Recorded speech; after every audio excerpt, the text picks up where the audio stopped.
नमस्कार प्रिय बंधुगण आमी संगीता आपनादेर सकलके आमार चैनल हैपी संगीताते स्वागत जानाई। आशा राखी आपनारा सकले भालो आछेन, आमराओ बेश भालो आछि। 2024 सालेर 17 एप्रिल बुधबारेर दिनटिते आमादेर सिंगुरे अनुष्ठित हये गेल रामनवमीर अनुष्ठानटी। तारই কিছুটা অংশ আমার এই ব্লগের মাধ্যমে আপনাদের সামনে আমি তুলে ধরার চেষ্টা করলাম। আশা রাখি বন্ধুরা আপনাদের নিশ্চয়ই ভালো লাগবে।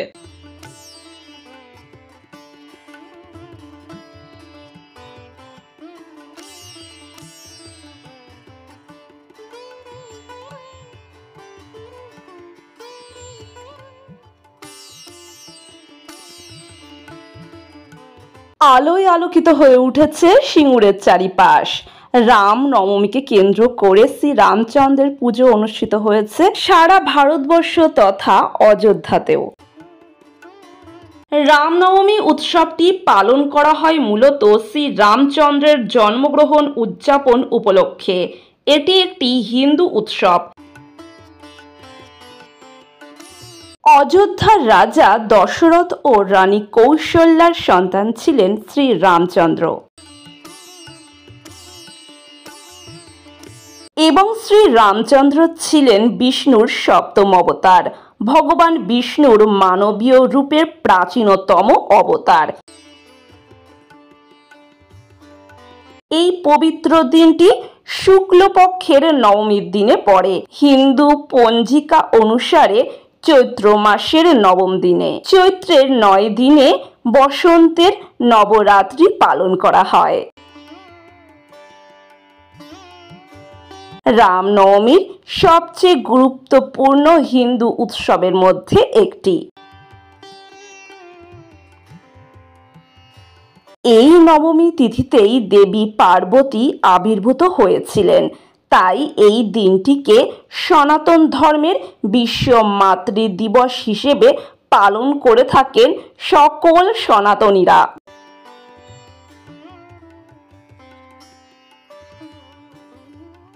রামনবমীর দিনটিতে শ্রী রামচন্দ্র সহ মাতা সীতা দেবী, লক্ষ্মণ এবং হনুমানজির মূর্তি পুজো করা হয়। রামনবমীর অন্তিম দিনটিতে বিশালাকার রথে শ্রী রামচন্দ্রের মূর্তি সহ মাতা সীতা দেবী, লক্ষ্মণ এবং হনুমানজির মূর্তি সুসজ্জিতভাবে সাজিয়ে ধুমধাম সহকারে আলোকসজ্জা এবং বাদ্যযন্ত্রের মাধ্যমে বিশাল রথযাত্রা বাহির হয়ে থাকে। আজ রামনবমীর অন্তিম দিন। রামনবমীর অন্তিমতম দিনটিতে আমাদের সিঙ্গুরের হোটেল ধার হইতে রামনবমীর উৎসব উপলক্ষে বিশাল আকারে র্যালি বাহির হইতে চলেছে আর কিছুক্ষণের মধ্যে। তারই অপেক্ষায় আমরা রয়েছি। ইতিপূর্বে আমি রামনবমী উপলক্ষে মণ্ডপ প্রাঙ্গণে গিয়ে শ্রীরামচন্দ্রের দর্শন করে ক্লাস থেকে একেবারে বাড়ি ফিরে ফ্রেশ হয়ে আবারও চলে এসেছি সিঙ্গুর বাজারটিতে। বাড়িতে একেবারেই আনাজ বাজার নেই, তার উপরে ফলও শেষ হয়ে গিয়েছে। তাই আনাজ বাজার সহ কিছু ফল কেনাকাটা করব।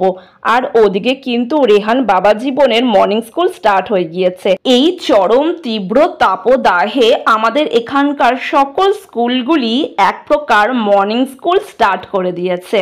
তাই রেহান বাবা জীবনের এখন মর্নিং স্কুল শুরু হয়ে গিয়েছে। এই তো আজ সকালবেলা রেহান চলে গিয়েছিল সকাল সকাল স্কুলে। স্কুল থেকে এসে ফ্রেশ হয়ে খানিকটা বিশ্রাম করে খাওয়া দাওয়া করে তারপরে চলে গিয়েছিল মিসের কাছে পড়তে। এই তো এখন রেহানকে মিসের কাছ থেকে পড়িয়ে নিয়ে খানিকটা ফলের বাজার করে এখন চলে এসেছি আমাদের সিঙ্গুরের হোটেল ধারে রামনবমীর র্যালিটি দেখব বলে। র্যালি আর কি দেখবো বন্ধুরা, এত জোরে মিউজিকের সাউন্ড না বুক ধরপড় করতে শুরু করে দিয়েছিল। আমরা আবার ব্যাকে চলে এসেছি জানেন তো। ভেবেছিলাম রামনবমীর র্যালিটি দেখবো, কিন্তু হলো না। যেটুকু দেখেছি সেটুকুই আমার ব্লগের মাধ্যমে আপনাদের সামনেও তুলে ধরার চেষ্টা করেছি। আশা করি আপনাদের ভালো লেগেছে। এখন চলে এসেছি রেহানকে নিয়ে। তো এখন আমরা চলে এসেছি নবান্ন হোটেল কাম রেস্টুরেন্টে টুকটাক একটু স্ন্যাক্স খাবো বলে। তো রেহান ওদিকে আইসক্রিম খেতে গেছে আর ওর পাপা একটু চা খাচ্ছে। চলো, গাছটাই ভর্তি এখান থেকেই নে, ভেতর ঢুকতে হবে না। এই দেখুন বন্ধুরা, গাছ ভর্তি সবেদা। গাছের পাতা কম কিন্তু ফল বেশি। তবে কিনা বন্ধুরা জানেন তো, এই সবেদা খাওয়ার নয়। সবেদাগুলি কেমন যেন শক্ত শক্ত, তার উপরে জানেন শুকিয়ে শুকিয়ে কেমন জানি পড়ে যাচ্ছে, কি জানি বাপু বুঝলাম না। আপনারা যারা বাগানাদি করে থাকেন তারা হয়তো আমার থেকে বেশি বুঝতে পারবেন, তো একটু কমেন্টের মাধ্যমে আমাকে জানাবেন। হ্যাঁ, কোনটা নিবি দেখ।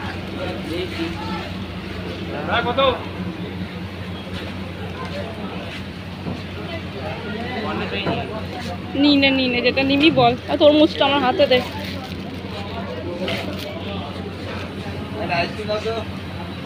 সরে যাবো। ওই বলে দিয়ে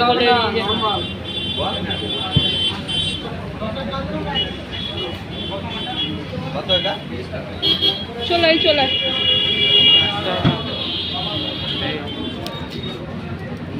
খাই। আমি একটা কোল্ড ড্রিঙ্কস পাবো।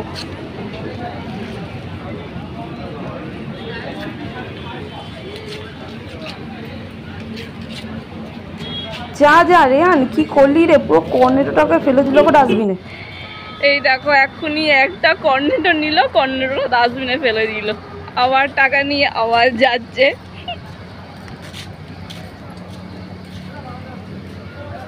তাই নে, যেটা নিয়েছিলি ওটাই নে।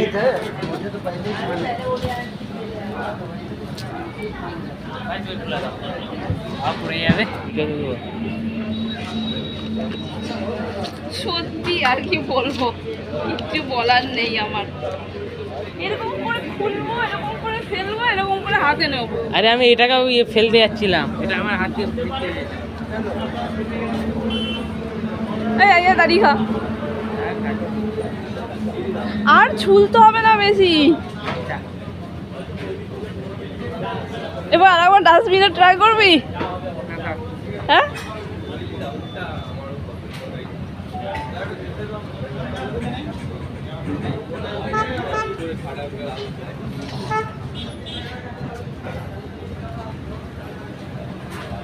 আরেকবার ট্রাই করতে পারিস ডাস্টবিনে তুই। আমি একটা দেখি খাই। এই সবেদা গাছটা এত ভালো লাগছে, কত সবেদা হয়ে আছে। এদিকে হোটেল নবান্ন থেকে টুকটাক স্ন্যাক্স আহারাদি করে নিয়ে এখন সোজা অগ্রসর হচ্ছি আনাজ বাজারের দিকে। আনাজ বাজারগুলোও তো করে নিতে হবে। র্যাপারটা খুলছিল, খুলতে গিয়ে ডাস্টবিনে ফেলেছে, ওটাও কর্নেটোটাও ডাস্টবিনে সোহা হয়ে গেছে। সোহা। প্রায় অনেকটা পথ অতিক্রম করে বলতে গেলে বেশ ঘোর পথেই আমরা এসে পৌঁছালাম ফলের একটা দোকানে। এখান থেকে কিছুটা ফল নিয়ে নেব। প্রথমে একটা তরমুজ কিনেছিলাম, আর আপেল, কলা, লেবু, পেয়ারা, বেদানা আর শশা এখান থেকেই নিয়ে নেব। আর কিছুটা আঙুরও নেব রেহানের জন্য। ওই রেহানের তো এখন মর্নিং স্কুল, তাই ওকে এই ফলাদি ওকে টিফিনে দিয়ে থাকি, তাই ফলগুলো কেনাকাটা করে নিচ্ছি। তারপরে সোজা চলে যাব আনাজ বাজারে। জানেন তো, আমাদের সিঙ্গুরের রাস্তাগুলো প্রায় ব্লক করে দিয়েছে। আপনাদেরকে বললাম না, রামনবমী উপলক্ষে র্যালি বেরিয়েছে, বিশাল আকার র্যালি তো রাস্তা দিয়েই যাচ্ছে, তাই যান চলাচল বন্ধ আপাতত। তো যাই হোক, আবারও ফলমূল কিনে ঘোর পথে চলে এলাম আনাজ বাজারে। রেহানের বাবা ওই দিকের আনাজ বাজারে আনাজ কেনাকাটা করছে, ওই দেখুন, ওদিকে দেখতে পাবেন কি জানি না, আমি আশা করি আপনারা দেখতে পেয়েছেন। আর এদিকে আমি আনাজ বাজারের একটি শপে চলে এসেছি। এখান থেকে একটা বটি কিনবো বলে ভাবছিলাম। আমি যে বটিটা বাড়িতে ব্যবহার করে থাকি তার পাদানিটা কাঠের, আর আমি একটু ছুচি বাউনি রয়েছি। আমি যখনই আনাজ বা ফলমূল কাটাকুটি করি বটিতে, আমি কিন্তু বটিটাকে ভালো করে ঘষে মেজে জল দিয়ে পরিষ্কার করে ফেলি, আর তার ফলে বটির পাদানিটা কাঠের তো ক্ষয়ে গেছে। তাই একটা লোহার বটির খোঁজে রয়েছি, পেলাম না, অন্য একদিন আসবো ক্ষণ। তো আজকে নিরুপায় হয়ে আমরা লিফটে যাচ্ছি। প্রচুর বাজার আমার হাতে, এদিকে রেহানের হাতেও রয়েছে খানিকটা বাজার। তাহলে প্রিয় বন্ধুগণ, আজকে রামনবমীর ব্লগটি আমি এখানেই সমাপ্ত করলাম। আশা করি আমার আজকের ব্লগটি আপনাদের নিশ্চয়ই ভালো লেগেছে। একটি কমেন্টের মাধ্যমে জানাবেন, একটি লাইক অতি অবশ্যই করবেন। আরও একবার আপনাদের সকলকে শুভ রামনবমীর শুভেচ্ছা জানাই। আপনারা সকলে ভালো থাকবেন, সুস্থ থাকবেন এবং অনেক অনেক আনন্দে থাকবেন। শুভরাত্রি বন্ধুরা।